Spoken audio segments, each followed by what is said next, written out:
बुद्ध और सेठ की कहानी। धन्ना सेठ के पास 7 पुश्तों के पालन पोषण जितना धन था। उसका व्यापार चारों तरफ फैला हुआ था, किंतु फिर भी उसका मन अशांत रहता था। कभी धन की सुरक्षा की चिंता, तो कभी व्यापारिक प्रतिस्पर्धा में आगे निकलने का तनाव। चिंता और तनाव के कारण वह अस्वस्थ रहने लगा। उसके मित्र ने उसकी गिरती दशा देखी तो उसे बुद्ध के पास जाने की सलाह दी। सेठ बुद्ध के पास पहुंचा और अपनी समस्या बताई। बुद्ध ने उसे सांत्वना देते हुए कहा, तुम घबराओ मत, तुम्हारा कष्ट अवश्य दूर होगा। बस तुम यहां कुछ दिन रहकर ध्यान किया करो। बुद्ध के कहे अनुसार सेठ ने रोज ध्यान करना शुरू कर दिया, किंतु सेठ का मन ध्यान में नहीं लगा। वह जैसे ही ध्यान करने बैठता, उसका मन फिर अपनी दुनिया में चला जाता। उसने बुद्ध को यह बात बताई, किंतु बुद्ध ने कोई उपाय नहीं बताया। थोड़ी देर बाद जब सेठ बुद्ध के साथ वन में सायंकालीन भ्रमण कर रहा था, तो उसके पैर में एक कांटा चुभ गया। वह दर्द के मारे कराहने लगा। बुद्ध ने कहा, बेहतर होगा कि तुम जी कड़ाकर कांटे को निकाल दो, तब इस दर्द से मुक्ति मिल जाएगी। सेठ ने मन कड़ाकर कांटा निकाल दिया। उसे चैन मिल गया। तब बुद्ध ने उसे समझाया, ऐसे ही लोभ, मोह, क्रोध, घमंड व द्वेष के कांटे तुम्हारे मन में गड़े हैं। जब तक अपने मन की संकल्प शक्ति से उन्हें नहीं निकालोगे, अशांत ही रहोगे। सेठ का अज्ञान बुद्ध के इन शब्दों से दूर हो गया और उसने निर्मल हृदय की राह पकड़ ली। अपनी कुप्रवृत्तियों से मुक्ति के लिए संकल्पबद्धता अनिवार्य है।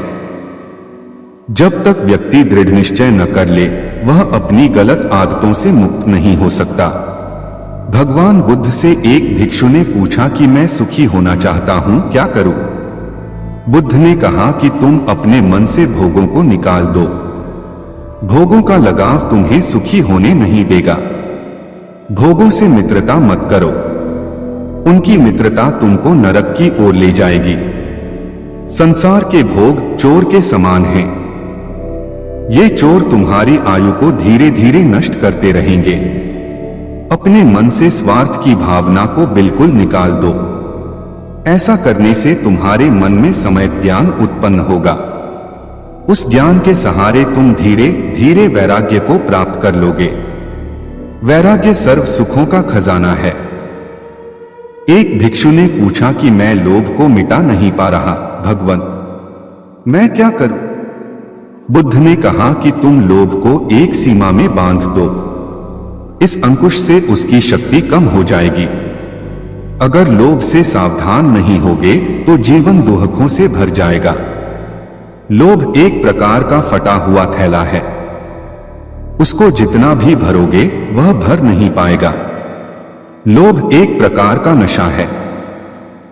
तुम कितना भी संग्रह करो, फिर भी तुम्हारा मन तृप्त नहीं हो सकता। लोभी मन की भूख कभी भी मिट नहीं सकती। संग्रह करना छोड़ दो, क्योंकि साथ में कुछ भी नहीं जाता है। बांटना प्रारंभ कर दो। जितना जितना बांटते जाओगे, उतनी उतनी शांति तुम्हारे पास आती जाएगी। एक भिक्षु ने पूछा कि आत्मा कैसा है? बुद्ध ने कहा कि आत्मा आनंद है, आत्मा प्रेम है, आत्मा शांति है, आत्मा पूर्ण है, आत्मा निराकार है, आत्मा सर्वव्यापक है, आत्मा तीनों कालों में नित्य है, आत्मा अजर अमर है, आत्मा अद्वितीय है, आत्मा पुरातन है, अर्थात पुराने से भी पुराना होते हुए नए से भी नया है। आत्मा स्त्री पुरुष और पशु पक्षी आदि सब जीवों में समाया हुआ है। वह सबका चेतन और सबका साक्षी है। आत्मा सबका दृष्टा है। आत्मा सब जीवों में विद्यमान है। वह सब जीवों का जन्म और मृत्यु भी देखता है। शरीर का बचपन, यौवन और बुढ़ापा भी देखता है। आत्मा स्वयं प्रकाश है, उसको किसी अन्य प्रकाश की जरूरत नहीं है। आत्मा निरंजन है, जिसमें नाम मात्र का भी मैल नहीं है। आत्मा विकारों से रहित है। आत्मा अविनाशी है और वह जन्म मरण से रहित है। वह शाश्वत है अर्थात सदा है। आत्मा न तो किसी को मारता है और न ही किसी के द्वारा मारा जाती है। आत्मा को शस्त्र नहीं काट सकते, इसको आग नहीं जला सकती, इसको पानी नहीं डुबो सकता और वायु नहीं सुखा सकता। आत्मा सनातन है अर्थात वह सदा रहने वाला अनादि है। आत्मा तटस्थ है, आत्मा पूर्ण है और तृप्त है। आत्मा परम पवित्र है। आत्मा को इंद्रिया, मन और बुद्धि नहीं जान सकते, इसलिए वह अव्यक्त है। आत्मा तो इन सबसे दूर है, इसलिए वह अचिंत्य है। आत्मा आश्चर्यमय है क्योंकि उसको कोई विरला ही जान पाता है। आत्मा का अनुभव करना सबसे बड़ा कार्य है। आत्मा अवध्य है क्योंकि उसका कभी भी किसी भी साधन से कोई भी नाश नहीं कर सकता। आत्मा सदा भरपूर और पूर्ण है। उसका जो अनुभव कर लेता है वह आनंद को प्राप्त कर लेता है। प्रेम और रोटी। असिस्टेंट काउंसिलर गस्टाफो फाक ने लुई के पिता के सम्मुख जब लुई से अपनी शादी का शुभ प्रस्ताव रखा, तब वृद्ध पिता का पहला सवाल था, तुम कितना पैदा कर लेते हो? 100 क्रोनर से ज्यादा तो नहीं कर पाता, लेकिन लेकिन कुछ नहीं। लुई के पिता ने बीच में टोक कर कहा, तुम्हारी आमदनी काफी नहीं है। आह, लेकिन वह मुझे कितना प्यार करती है। मैं भी तो उसे प्राणों से ज्यादा चाहता हूं। हम दोनों एक दूसरे पर कितना विश्वास करते हैं। हो सकता है कुछ भी हो, लेकिन क्या 200 क्रोनर ही तुम्हारी सारी सालाना आमदनी है? हमारी जान पहचान पहले पहल लिडिंगो में हुई थी।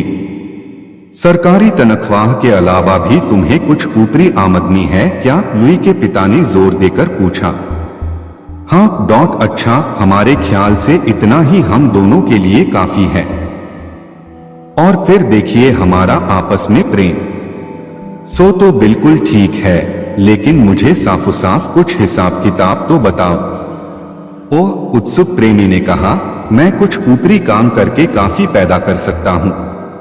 क्या क्या? और कितने का? मैं फ्रेंच पढ़ा सकता हूं और अनुवाद भी कर सकता हूं, और फिर मैं प्रूफ रीडिंग से भी तो कुछ पैदा कर सकता हूं। कितना अनुवाद कर सकते हो? पेंसिल हाथ में उठाकर वृद्ध ने पूछा। यह तो ठीक नहीं बतला सकता, लेकिन फिलहाल मैं एक फ्रेंच की किताब का अनुवाद 10 क्रोनर फी फुर्मे के हिसाब से कर रहा हूं। कुल मिलाकर कितने फर्मे हैं सारी किताब में? यही कुछ दर्जन कहना चाहिए। बहुत ठीक, यह कुल समझ लो 250 क्रोनर हुआ। इसके सिवा और क्या है? उफ, मैं कह नहीं सकता। कुछ ठीक तय नहीं है। क्या कुछ ठीक तय नहीं है और तुम शादी करना चाहते हो? अरे बच्चों, मालूम होता है कि तुम जानते नहीं हो कि शादी होती क्या है। समझे? क्या तुम्हें मालूम है कि तुम्हारे बच्चे होंगे, उन्हें खिलाना पड़ेगा, पहनाना पड़ेगा, पढ़ाना पड़ेगा और उनके लिए न जाने क्या क्या और करना पड़ेगा।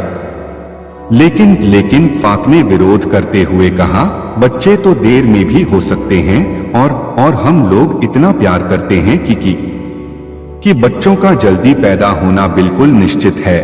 इसीलिए फिर कुछ रुककर लुई के पिता ने कहना शुरू किया, मेरे ख्याल से तुम दोनों के दोनों शादी करने पर तुले हुए हो, इसमें कोई शक नहीं और ठीक है, लेकिन यह तो बताओ कि तुम्हें एक दूसरे में कौन सी बात अच्छी लगती है, क्योंकि मुझे लग रहा है कि मुझे तुम्हारे विवाह के लिए अब अनुमति देनी ही पड़ेगी। इसलिए अच्छा है कि जो समय तुम लुई के पास बैठकर बर्बाद करते हो, उसमें काम करके कुछ पैदा ही करो।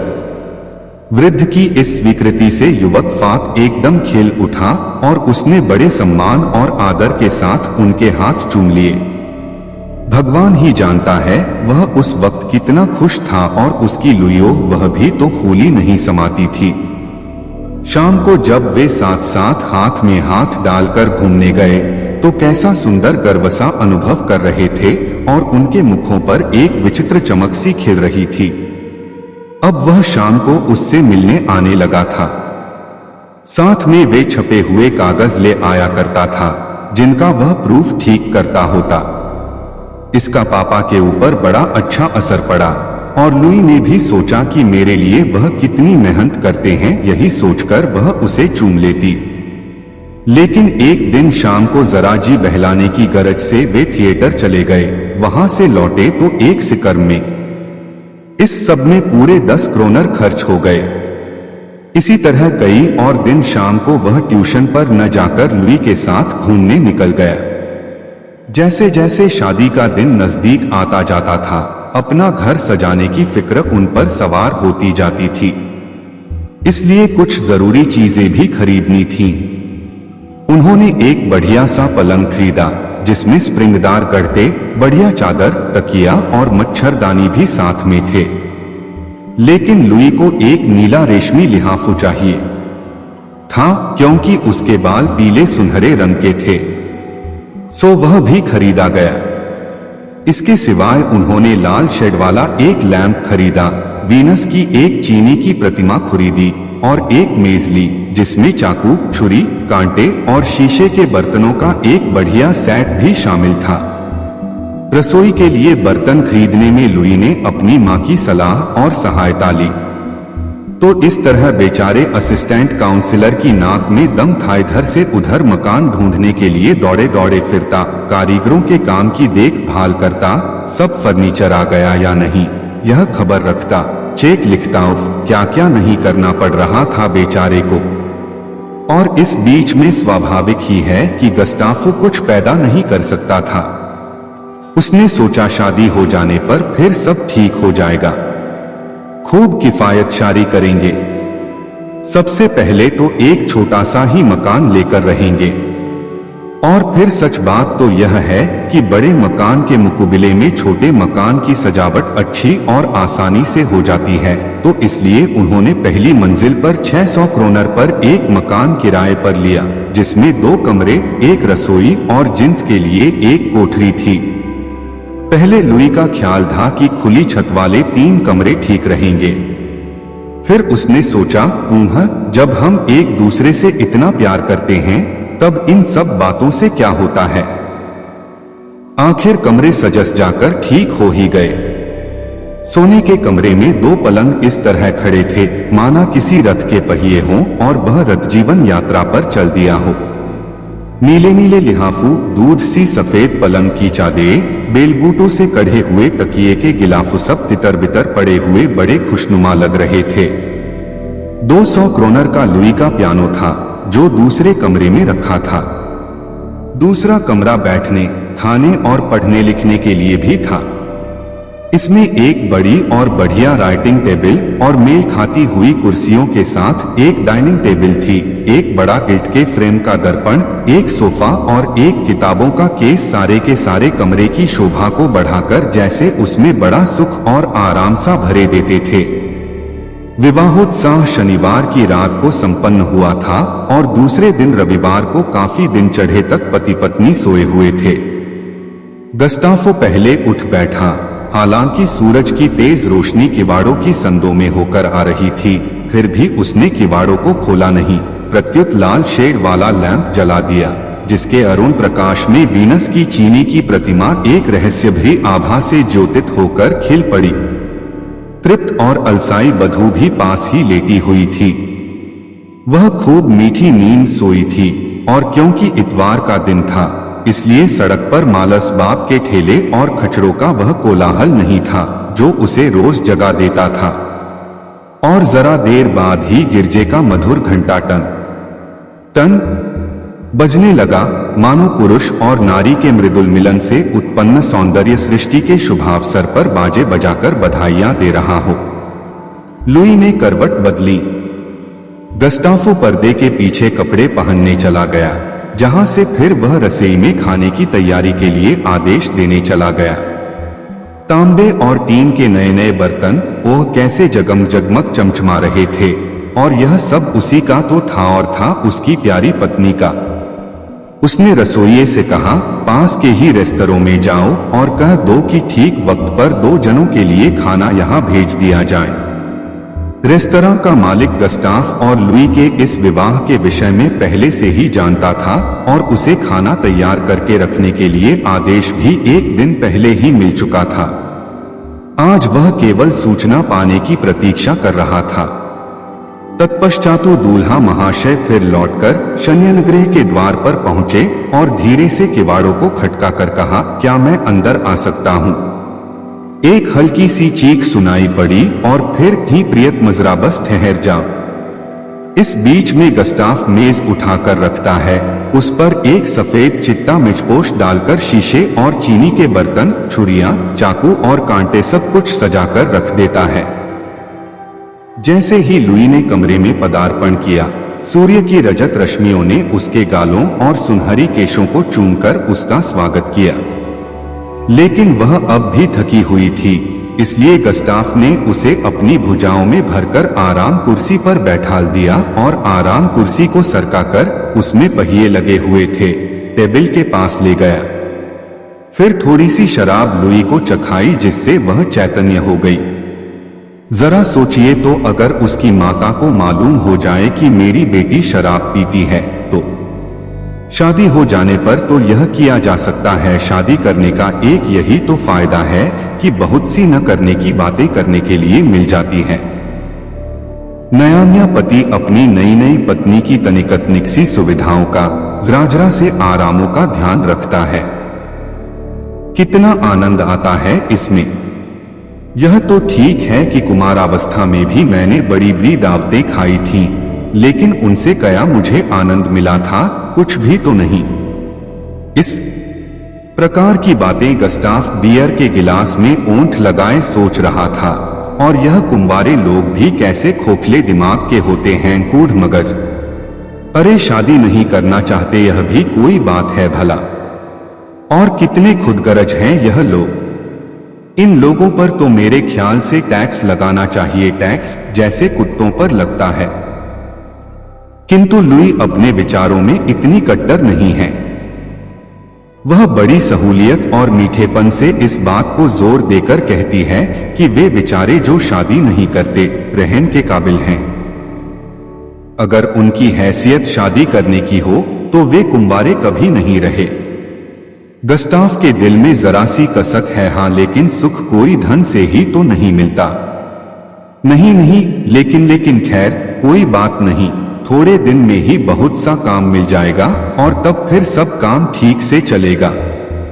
और इस समय तो वह बढ़िया खाने खा ही रहा है, मेवे, मिठाइयां और शराब। लुई सशंकित हो उठती है और संकोच से पूछ बैठती है, क्या हम हमेशा ही इस ढंग से रह सकेंगे? और उत्तर में गस्टाफ उसके गिलास में थोड़ी सी शराब और उड़ेल देता, ओह तुम बड़ी पगली हो लुई, बेकार डरती हो। ऐसा दिन रोज रोज नहीं आता मेरी लुई, जीवन बहुत सुंदर है और यदि उसकी इस सुंदरता का उपभोग करने का अवसर मिले तो उसे छोड़ना नहीं चाहिए। शाम को 6 बजते हैं और 2 घोड़ों वाली एक शानदार फिटन उनके दरवाजे पर आकर खड़ी होती है। बात की बात में वे उस पर हवा खाते होते हैं। लुई और गस्टाफ बड़े आराम से सीट का सहारा लेकर बैठते हैं। जब उनके जान पहचान वाले और मित्र उन्हें राह चलते मिल जाते हैं और बड़े ताज्जुब और ईर्ष्या से उनका अभिवादन करते हैं, तब वे बड़ा सुख अनुभव करते हैं। इस असिस्टेंट काउंसिलर के हाथ अच्छा माल लगा है, एक तो बीबी मिली और ऊपर से रुपए वाली, साथ ही वे यह जरूर सोचते होंगे, और हम गरीब लोगों को पैदल धूल फांकते चलना पड़ता है। घोड़ा गाड़ी पर चढ़कर चलने में कितना मजा आता होगा। मखमली गद्दोंदार सीटों पर बैठे बैठे चले जाइए, बिना किसी जरा सी भी तकलीफ के, बिना कोई मेहनत किए हुए। सुखी विवाहित जीवन की प्रतीक है यह घोड़ा गाड़ी। तो इस तरह उनका पहला महीना रासरंग, नाचत माशो और दावतों में ही बीता। फिर भी जो समय वे घर पर व्यतीत करते थे वह सबसे अधिक आनंदप्रद होता।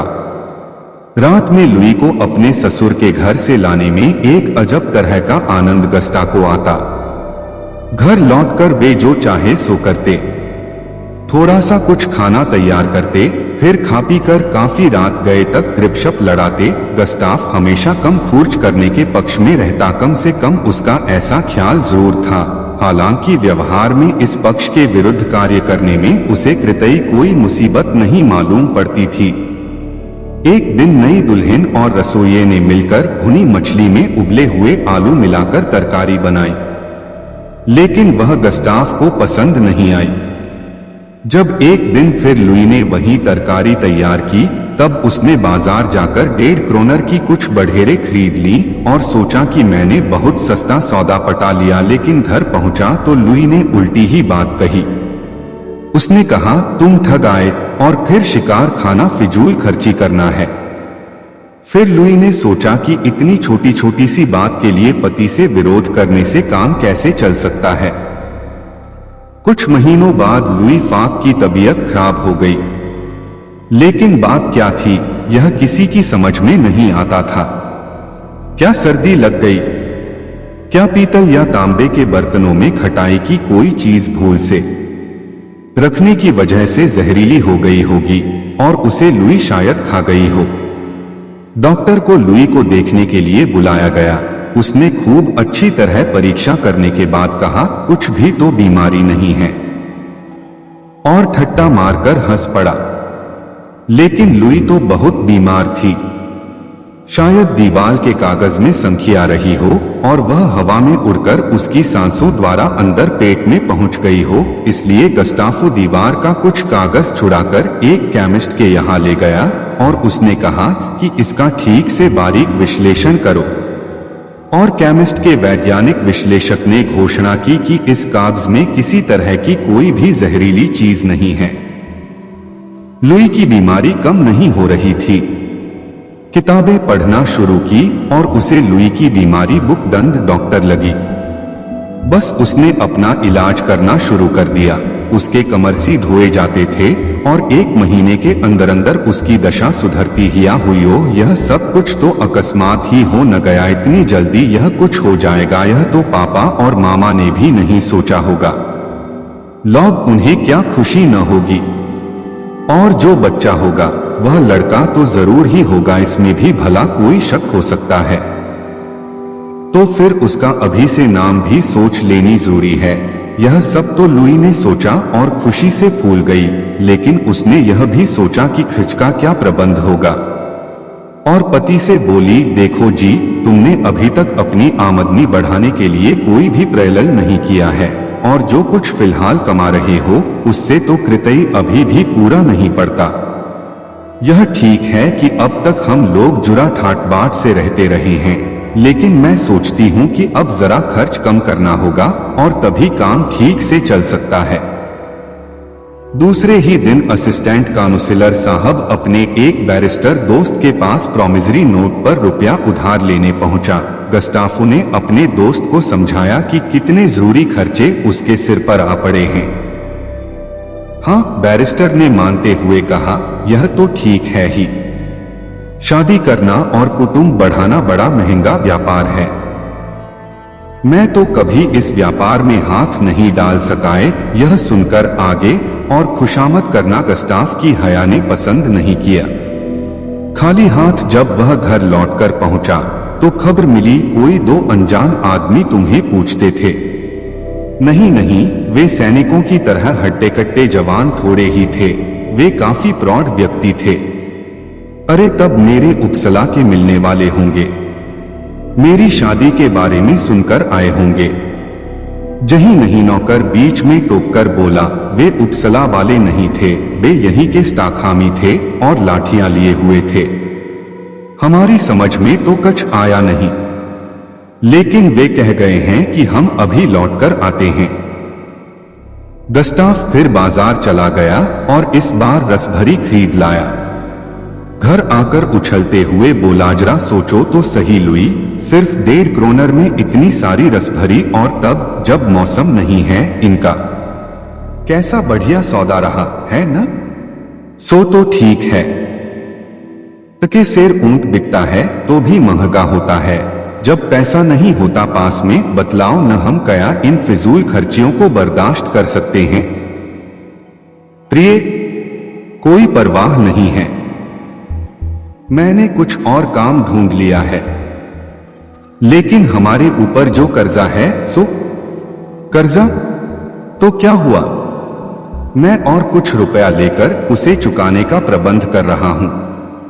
हाँ, लुई ने करुणा प्रदर्शित करते हुए कहा, तो क्या वह एक और नया कर्जा हमारे सर पर नहीं होगा?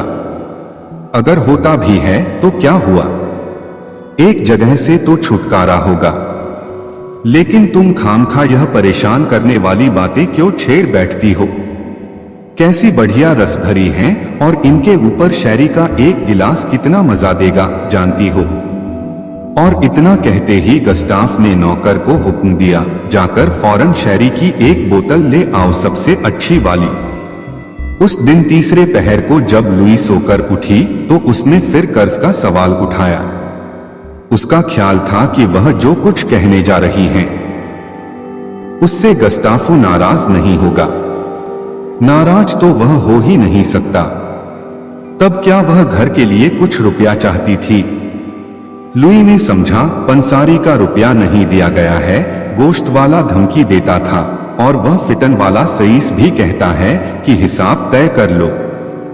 बस असिस्टेंट काउंसिलर साहब ने फरमाया, सिर्फ इतना ही। अरे तो इनका तो कल ही पाई पाई चुकता कर दूंगा। लेकिन हमें और बात भी तो सोचनी चाहिए। आज शाम को पार्क में घूमने चलोगी ना? लेकिन फिटन पर नहीं चलेंगे, प्राण से ही काम चल सकता है। और शाम आई, वे पार्क गए और एल्हेम्ब्रा रेस्तरां में खाना खाया। वहां मजा तो बहुत आया गस्टाफ को, क्योंकि आसपास बैठे हुए अन्य लोग उन लोगों को नए अल्हड़ प्रेमी प्रेमिका समझ रहे थे। लेकिन यह विचार लुई को अच्छा नहीं लगा, और खास तौर से तब जब उसने बिल देखा। बाप रे, इतने में तो हम घर पर बढ़िया खाना खा सकते थे। वह धीरे से चिल्ला भी पड़ी। तो एक के बाद एक करके 8 महीने समाप्त हो गए। 9वां महीना आया, बच्चे के लिए कपड़े चाहिए थे, झूला चाहिए था और भी न जाने कितनी चीजें चाहिए थीं। खर्च का प्रबंध करने में गस्टाफ को बड़ी बड़ी कठिनाइयों का सामना करना पड़ा। पंसारी और साइस ने उधार देना बंद कर दिया, क्योंकि उनके भी तो बीबी बच्चे हैं जिन्हें खिलाना पिलाना फनाना भी उतना ही जरूरी है जितना गस्टाफो के लिए अपने कुटुंब की अनिवार्य आवश्यकताओं की पूर्ति करना जरूरी है। उफ, कैसी लिप्सा है यह। आखिर वह शुभ दिन भी आ ही गया। पैदा हुई लड़की, उसे पालने के लिए एक नर्स भी रखनी जरूरी थी, और जब वह अपनी उस नवजात पुत्री को गोद में खिलाता होता तो वैसे ही दौड़ दौड़ कर किसी लेनदार की आवाजों और चिल्लाहट को खुशामद से गिड़गिड़ाकर शांत करने लग जाता। नए नए खर्चे रोज पैदा होते ही गए और वह उनके दुर्वह भार के नीचे बुरी तरह पिचा जा रहा था। इसमें कोई संदेह नहीं कि कुछ अनुवाद करने का काम उसे मिल गया, लेकिन उस काम को वह सफलतापूर्वक करता भी तो कैसे, जब उसे कृदम पर तरह तरह की समस्याओं का सामना करना पड़ता था। इसी दुरावस्था में गस्टाफ अपने ससुर से सहायता मांगता है, लेकिन वह उसे बहुत रुखेपन से जवाब देता है, मैं इस बार तो तुम्हारी मदद किए देता हूँ, लेकिन आइंदा फिर कभी नहीं करूँगा। मेरे पास जो कुछ भी थोड़ा सा बचा है वह मेरे ही लिए काफी नहीं है, और फिर तुम ही मेरे लिए अकेले नहीं हो। खैर, तो जैसे तैसे काम चला ससुर की सहायता से। माँ के लिए बढ़िया बढ़िया भोजन जरूरी थे ही, चूजे और बढ़िया शराब भी तो, और बच्ची के लिए रखी गई नर्स को भी वेतन देना ही पड़ता था। खैर, सौभाग्यवश जैसे तैसे लुई फिर बिल्कुल अच्छी हो गई।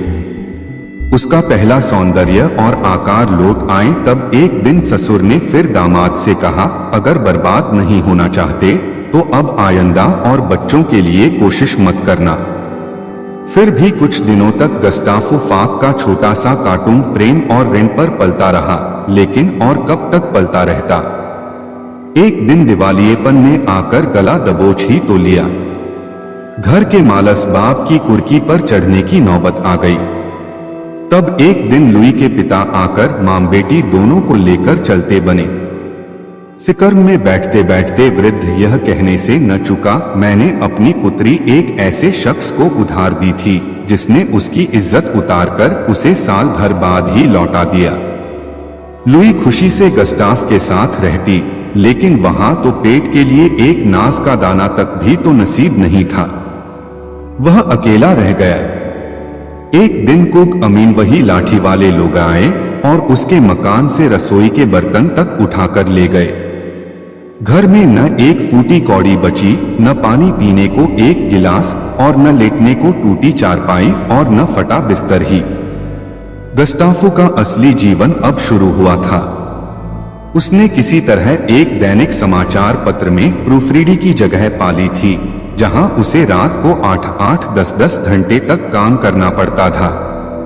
सरकारी नौकरी उसकी अब भी बाकी थी, हालांकि तरक्की रुक गई थी क्योंकि वह दिवालिया घोषित नहीं किया गया था।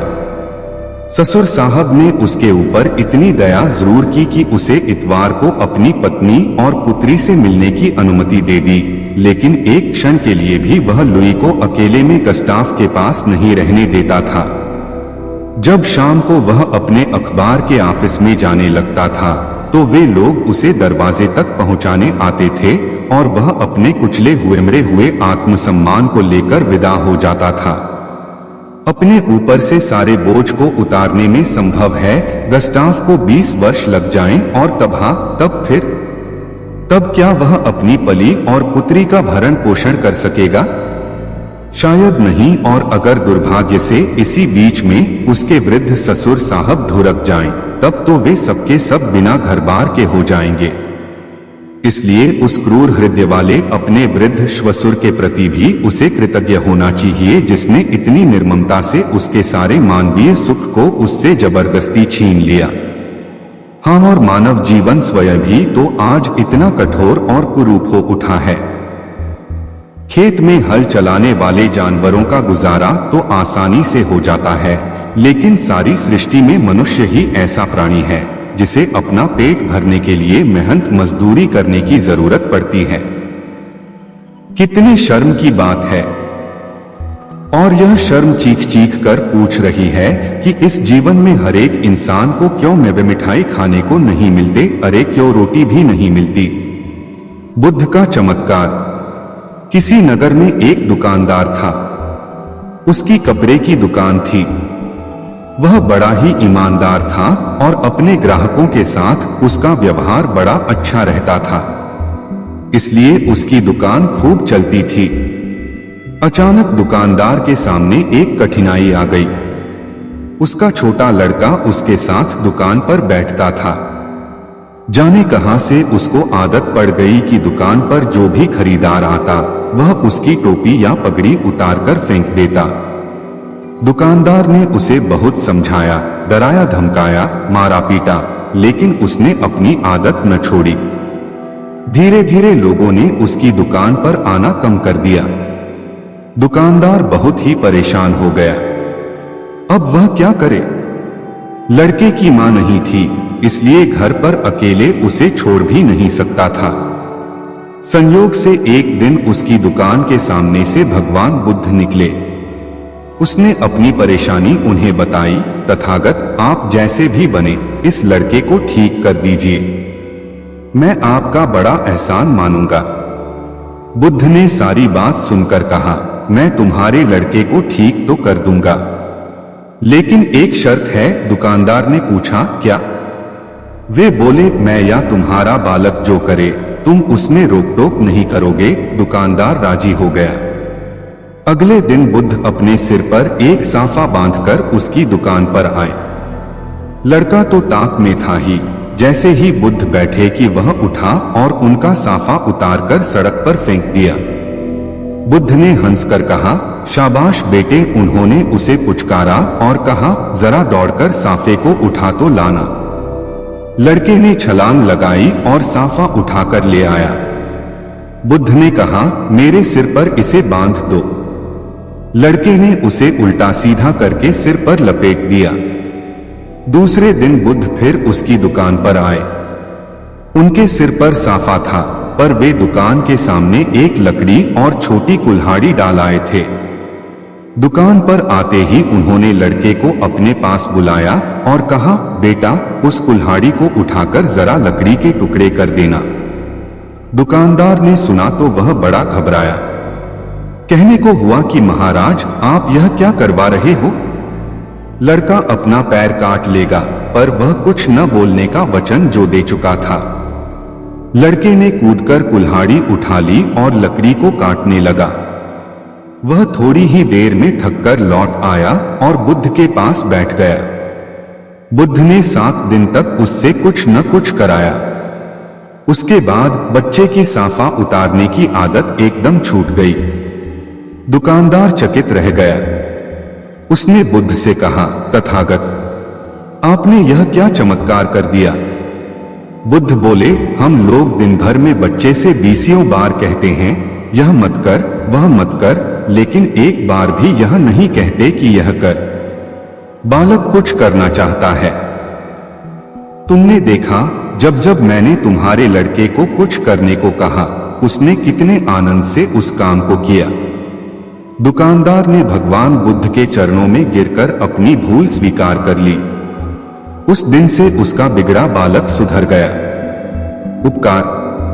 भगवान बुद्ध अक्सर अपने प्रिय शिष्यों को उपदेश देते समय कोई न कथा अवश्य सुनाते, ताकि उनके उपदेश सरलता से समझ सकें। ऐसी ही एक कथा भगवान बुद्ध ने अपने शिष्यों को सुनाते हुए कहा। एक स्त्री थी, उसकी आंखें चली गई। पहले एक गई, फिर दूसरी। वह बहुत परेशान रहने लगी। पति अपनी अंधी पत्नी का बोझ कब तक उठाता? वह उससे अलग रहने लगा। उसकी छोटी लड़की ने भी उससे मुंह मोड़ लिया। स्त्री हर काम के लिए पराश्रित थी, पर उसे कौन सहारा देता? ऐसी हालत में उसकी एक पुरानी सहेली उसके पास आकर रहने लगी, लेकिन उसका व्यवहार बड़ा अजीब था। वह स्त्री जब पानी मांगे तो एक बार पिला देती, दूसरी बार मांगने पर कह देती, मैं तुम्हारी नौकर नहीं हूं, उठो, घड़े से लेकर अपने आप पी लो। वह कपड़े मांगती तो एक बार दे देती, दूसरी बार मांगने पर कह देती, अलमारी में रखे हैं, जाओ अपने आप ले आओ। कभी उसका मन घूमने का होता तो एक बार साथ चली जाती, दूसरी बार जाने की बात आती तो कह देती, मुझे काम है, तुम अकेली घूम जाओ। अंधी स्त्री मन महसूस कर उठती और अपने काम करती। सच्चाई यह थी कि सहेली उसे कम प्यार नहीं करती थी और न ही काम से बचना चाहती थी। वह बार बार दया दिखाकर उसको सदा के लिए अपाहिज नहीं बनाना चाहती थी। धीरे धीरे वह स्त्री सब काम अपने आप करने लगी। उसे किसी के सहारे की जरूरत न रही। तब उसने समझा कि उसकी सहेली ने उसके ऊपर बहुत बड़ा उपकार किया है। फिर वह अंधों की एक संस्था में चली गई और वहां उसने जाने कितने असहाय भाई बहनों को अपने पैरों पर खड़ा होना सिखाया। जीने का मार्ग। समीप एक सांप रहता था। वह बड़ा ही तेज था। जो किसी गांव के समीप एक सांप रहता था, वह बड़ा ही तेज थाल को जान ले लेता। सारे गांव के लोग उससे तंग आ गए। वे उसे रात दिन कोसते। आखिरकार उन्होंने उस मार्ग से निकलना ही छोड़ दिया। गांव का वह हिस्सा उजाड़ सा हो गया। एक दिन महात्मा बुद्ध भ्रमण करते हुए उस गांव में आए। लोगों ने उस सांप के उत्पात की बात उन्हें बताई। गांव वालों की बात सुनकर बुद्ध सांप के पास गए और उसे समझाते हुए बोले, यह जन्म बार बार नहीं मिलता। ऐसा जीना किस काम का कि लोग गालियां दें? सांप ने पूछा, मैं क्या करूं? बुद्ध बोले, तुम हमला करना छोड़ दो, सबके साथ प्यार का व्यवहार करो। सांप ने उनकी बात मान ली। उस दिन से वह खुले मैदान में चुपचाप पड़ा रहता। लोगों को यह मालूम हुआ तो उनका डर धीरे धीरे दूर हो गया और वे उधर से बेधड़क आने जाने लगे। अब गांव के बच्चे वहां इकट्ठे हो जाते और उसको ईंट पत्थर मारते, उसके बदन में लकड़ी चुभोते। बेचारा सांप सब कुछ सहन कर लेता। संयोग से एक दिन पुनः महात्मा उधर से निकले। उसकी बुरी हालत देखकर वे चकित रह गए। उन्होंने पूछा, अरे तुम्हें यह क्या हो गया? सांप ने सारा हाल कह सुनाया। सुनकर बुद्ध बोले, भाई मैंने तुझे काटने से रोका था, लेकिन फुफकारने से तो मना नहीं किया। जो अपने तेज को प्रकट नहीं करता उसे कोई जीने नहीं देता है। सांप अब भगवान बुद्ध की बात समझ चुका था, असली बात समझी। उस दिन से उसने फुफकारना शुरू कर दिया। उसकी फुफकार सुनते ही बच्चे दूर भाग जाते। अब उन्होंने उसे सताना छोड़ दिया। सांप काटना पहले ही छोड़ चुका था, इसलिए लोगों ने उससे डरना भी बंद कर दिया था। अब वे सभी चैन से रहने लगे।